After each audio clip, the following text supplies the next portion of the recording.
Hello everyone and welcome back to the channel and welcome to my review of Guardians of the Galaxy Volume 3. So I want to start off right off the bat by saying there are going to be spoilers in this episode, so if you have not seen Guardians of the Galaxy Volume 3, I highly recommend clicking off now, saving this video for later, and coming back and watching it once you've seen the film, because you definitely don't want to be spoiled for this film. It's an incredible film, and I hope that you can go in with a set of fresh eyes and not have any sort of preconceived notions or understanding of what could happen, because this film is truly an experience. So with that being said, please click off the video now. As a Marvel fan myself, highly recommend you go see this film with a fresh set of eyes. Now with that being said, let's get into the movie. So, I have made it very clear that my favorite Marvel movie of all time is the original Guardians of the Galaxy. And in terms of the comic books that I like to read, Guardians of the Galaxy ranks within the top 3, my other 2 being Daredevil and the Fantastic Four. So, I have been a fan of the Guardians of the Galaxy, and I was a little hesitant to see what would happen in this film, as it was James Gunn's last Guardians movie, and there was a lot of sort of rumors and hints that major characters were going to die off. And I think the first thing we have to talk about is the fact that there were no major deaths in this film. At least not of the main team. Of course, we had Lila and Rocket's other friends that died off in this film, but they died off a while back before the main part in which this film takes place. But Rocket, Drax, I think those were the two that everybody sort of thought would not be making it out of this film alive, all survived. And I think that, it makes sense, because this group of characters is arguably some of the most popular in the MCU, and at a time now where the MCU is not really as popular as it once was, I think that it's important to keep these characters around, but at the same time, we've heard in real life that, Dave Bautista said that he doesn't really want to come back to play Drax. You've heard a few other people say they do not know if they're going to be coming back, and not to mention, James Gunn is going to be the head of DC, so it really makes you wonder what's actually going to happen with these characters, and maybe it would have made more sense for some of their story arcs to end. But I will say, one of the most positive things about this film is that everybody got a new story. Everybody's story sort of got opened up and something new was given to them. So I do have to respect that overall. Now next up, I want to talk about the villain of the film, the High Evolutionary. So Chukwuji Iwuji, I might be mispronouncing that, so I am apologizing in advance if I do.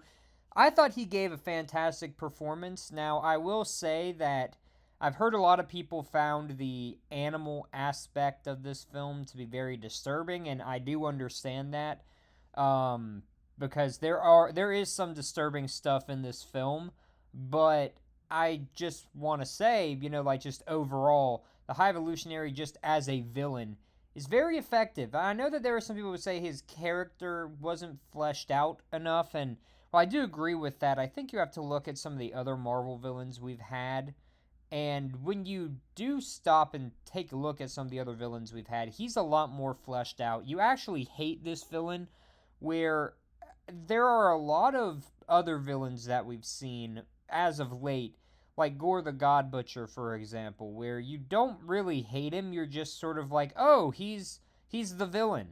And I hate to say this, but even Kang, you're sort of just like, oh, he's the villain. I need to hate him because I know that Kang the Conqueror is the next big bad of the MCU. But I thought that the High Evolutionary was much more menacing than Kang was. And I just think that overall he worked as a villain much more so than any of the other villains that Gunn has used in his Guardians trilogy. So I thought he was a perfect villain to use. Again, menacing, and not only that, you wanted him to lose at the end, and that's a thing with the villain that I just don't think Marvel has done very well, just in general. And I think the fact that they were able to hit it on the head, and Gunn was able to hit it on the head, is a very positive thing for this film. Now, of course, Rocket Raccoon is the main focus of the film. I'm not going to say too much because what really hasn't been said already. Bradley Cooper does an amazing job bringing emotion to this character. The writing that James Gunn gave for Bradley Cooper to read and that impacts Rocket's story is incredible. He truly is the, main lead of this film. And as Gunn has said, he's the secret protagonist of every Guardians film. And it really shines through because he is a fantastic character. I love what Gunn did with Rocket Raccoon. Now, next up, we have to talk about StarLord because and this is something I've never talked about before, but Chris Pratt in general is my favorite actor in Hollywood. I'm a big fan of him from his Parks and Rec days. I watched the Super Mario Brothers movie. I thought he did a fantastic job as a voice of Mario, which might be a hot take, but we're not going to get into that.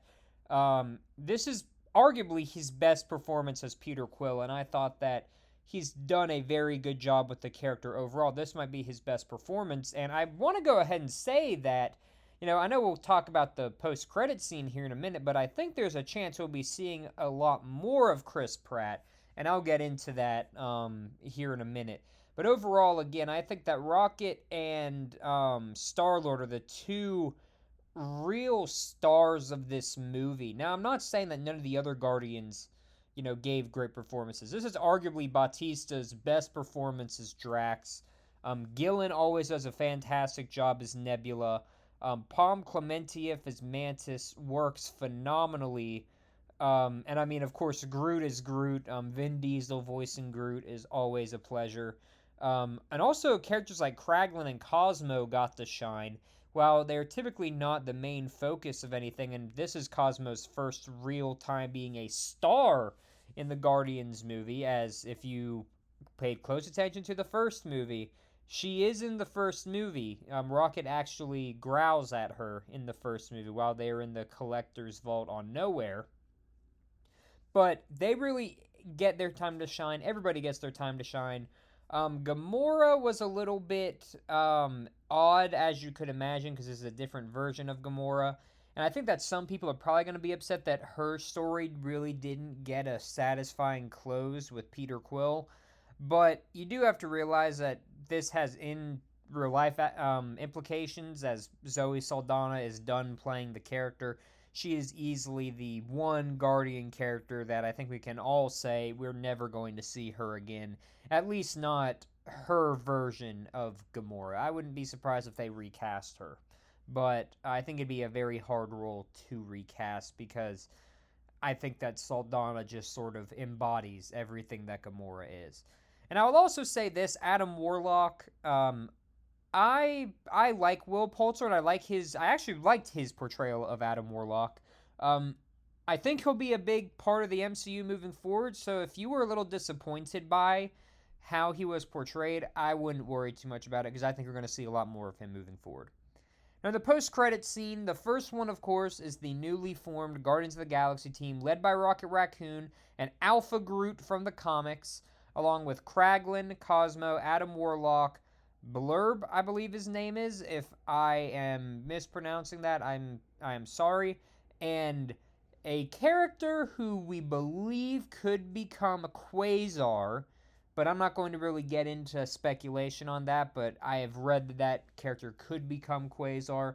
So we still have a Guardians team in the MCU. I don't know when we will see them again. But the second post-credit scene, I think, is a little bit more indicative of where things are going, because I think the way that Chris Pratt has had a hold on the box office in Hollywood, it would not surprise me if Chris Pratt, somewhere down the line, StarLord becomes a leader of the Avengers. And I know that probably sounds far-fetched, but you have to ask yourself, who's the real leader of the Avengers right now? Because there really is none. And who's capable of leading them? Now that everybody wants to say Anthony Mackie's Falcon/Captain America could, maybe. But then after that, who do you really have? The only leader and only person who is really a box office big win for Marvel is Chris Pratt. And it would not surprise me at all if after sort of the recent flops at the box office and recent sort of negativity shown towards the MCU's way, they're going to double down and make Chris Pratt one of the focal points of the MCU moving forward.